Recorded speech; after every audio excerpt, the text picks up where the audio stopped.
2023 रहा गदर और 2024 हो और भी जबरदस्त। साल का आखिरी दिन है और यही शुभकामना है हमारी आपके लिए। नमस्कार, मेरा नाम है मनीष शर्मा और आप देख रहे हैं जनगण मन रिएक्ट्स एंड @JGM रिएक्ट्स। तो ये साल बहुत मजेदार रहा है, बहुत सारे उतार चढ़ाव आए हैं, बहुत तरह की चीजें इस साल के अंदर हुई हैं, लेकिन जो एक कमबैक कह लीजिए देओल परिवार का हुआ है, वैसा कमबैक किसी का नहीं हुआ है। और यहाँ पर आप चाहे सनी पाजी की गदर की चर्चा कर लीजिए, बॉबी देओल की आप एनिमल की चर्चा कर लीजिए, या दोनों फिल्म लॉन्च होना, या फिर धर्म पाजी का कैरेक्टर की बात कर लीजिए रॉकी एंड रानी की प्रेम कहानी के लिए। तो कुल मिलाकर ये पूरा लगता है कि पूरे परिवार के लिए वक्त एकदम गदर रहा है। और आज साल का आखिरी दिन है, तो हमारी तरफ से भी पूरे देओल परिवार को शुभकामनाएं। और हम भी जानते हैं जो दर्शक हैं हमारे, उनकी तरफ से भी देओल परिवार को ढेर सारी शुभकामनाएं।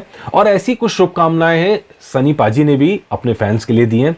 एक बार देख लेते हैं। आज उनका जो इंस्टाग्राम अकाउंट पे उन्होंने एक पोस्ट डाली है जिसमें पूरा 2023 का रिकैप है, उस पर नजर मार लेते हैं। लीजिए, वो लिखते हैं, grateful for 2023, looking forward to 2024, year changes but one thing remains constant, your love. ये आप सबका जो प्यार है, चाहे यूट्यूब चैनल पर हो, इंस्टाग्राम पर हो, चाहे फिल्मों के जरिए हो या ट्विटर के जरिए हो, उसकी कहीं ना कहीं झलक इसके अंदर आपको दिखाई देगी। सनी पाजी आपको नजर आएंगे फैंस के बीच में, सेना के जवानों के बीच में डांस करते हुए। और कांस्टेंट जो हमने देखा गदर के टाइम पर जो रिएक्शन आया, ऐसा रिएक्शन किसी फिल्म का नहीं आया। ऐसा रिएक्शन, लोग ट्रैक्टर पर निकल पड़े थे और बिना किसी PR के निकल पड़े थे। और उसके बाद सक्सेस पार्टी हमने देखी, जिसकी तस्वीरें आप देख रहे हैं, जिसमें हर कोई पहुंचा था। लेकिन इस सक्सेस पार्टी की वजह जानते क्या थे? आप थे। आपने जो प्यार दिया उसकी वजह से सारे सितारे खींचे चले आए।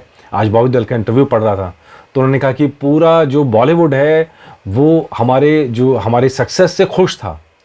और कहीं ना कहीं बात सच हो सकती है, लेकिन हम सब जानते हैं कि किस तरह के उतार चढ़ाव देखे हैं पूरे देओल परिवार ने। और उस कंडीशन के अंदर अगर कोई चीज़ साथ बनी रही है तो आप लोगों का प्यार है, और उसी की झलक आपको इस जो वीडियो अपने फैंस को समर्पित करते हुए सनी पाजी ने जारी किया है उसमें आपको नजर आएगी। और हैप्पी न्यू ईयर 2023। और राजवीर देओल नीचे लिखते हैं प्राउड ऑफ यू डैड, और बॉबी देओल लिखते हैं हार्ट के साइन बना रखें। तो ये पोस्ट है सनी पाजी की, जो कहीं ना कहीं शुक्राना आप कह लीजिए, शुक्रिया अदा करते हुए, थैंक यू कहते हुए अपने फैंस के लिए, आप सबके लिए।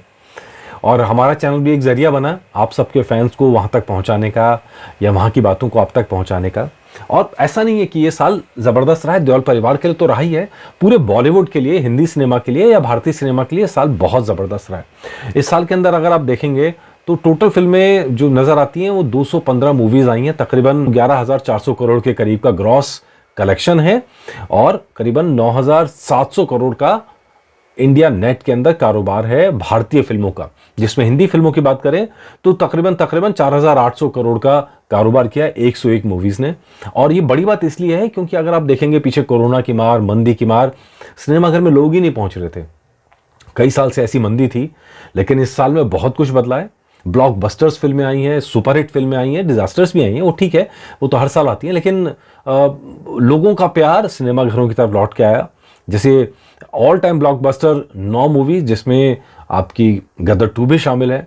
ब्लॉकबस्टर में 14 हैं, सुपरहिट 22 हैं, 26 हिट, और डिजास्टर में 221 डिजास्टर फिल्में भी आई हैं। और कहीं ना कहीं उसकी एक बड़ी वजह हमने देखा, वर्ल्ड कप भी था। वर्ल्ड कप में जो फिल्में आई हैं सब डिजास्टर साबित हुई हैं, और बहुत बड़ा नुकसान हुआ वर्ल्ड कप के दौरान फिल्मों का। तो उस समय नॉर्मली प्रोड्यूसर्स अपनी फिल्मों को उतारते नहीं हैं, लेकिन जो लोग लाए उनको नुकसान झेलना भी पड़ा। तो खैर, वक्त के साथ सब चीज़ें चलती रहती हैं, अच्छी फिल्मों को सपोर्ट मिलता है, जैसा हमने देखा 12th फेल के साथ। 12th फेल मुझे लगता है कि इस साल की सबसे बेहतरीन फिल्म है। 3 इडियट्स की टक्कर में आप उसको कह सकते हैं, मैसेज देती हुई, सार्थक मैसेज देती हुई। गदर में बस ये था कि सनी पाजी का चेहरा था, गदर की रिकॉल वैल्यू थी, उस सबकी मदद मिली। लेकिन 12th फास्ट को ऐसी कोई मदद नहीं मिली। उसके बाद भी उसने जो कारोबार किया है वो बहुत डिसेंट कारोबार है, बहुत शानदार है। और पूरी फिल्म अगर आपने देखी है तो आप भी मेरी बात से इत्तेफाक रखेंगे। कम बजट की, लो बजट में एक बड़ा मैसेज उस फिल्म ने दिया है। गदर की सक्सेस से कंपैरिजन नहीं कर सकते, वो एकदम अलग है। लेकिन कुल मिलाकर ये साल, जैसे 12th फेल पास हो गए, वैसे ही पूरा बॉलीवुड भी इस बार पास हुआ है। जो जिस तरह का नेगेटिविटी थी, वो बहुत सारी चीज़ें इस साल में छट गई हैं। तो खैर बात करते हैं 2024 की। 2024 में बहुत कुछ होने वाला है। ये हमारी तरफ से, जनगण मन की तरफ से आप लोगों के लिए बहुत बहुत शुभकामनाएं। 2023 जैसा भी रहा हो, लेकिन 2024 उससे भी अच्छा होना चाहिए। हमारी शुभकामनाएं आपके लिए, और उम्मीद करते हैं कि आने वाला वक्त आपके लिए बहुत अच्छी खुशियां लेकर आए, सक्सेस लेकर आए, और सबसे बड़ी बात सेहत लेकर आए, स्वास्थ्य लेकर आए। क्योंकि स्वस्थ हैं तो अब आप सक्सेस को भी इंजॉय कर सकेंगे, तब आप खुशी को भी इंजॉय कर सकेंगे। तब भगवान आपके ऊपर आशीर्वाद बना के रखे। तो कुल मिलाकर यही हमारा कहना है, 2023 रहा गदर, 2024 हो जबरदस्त। नमस्कार।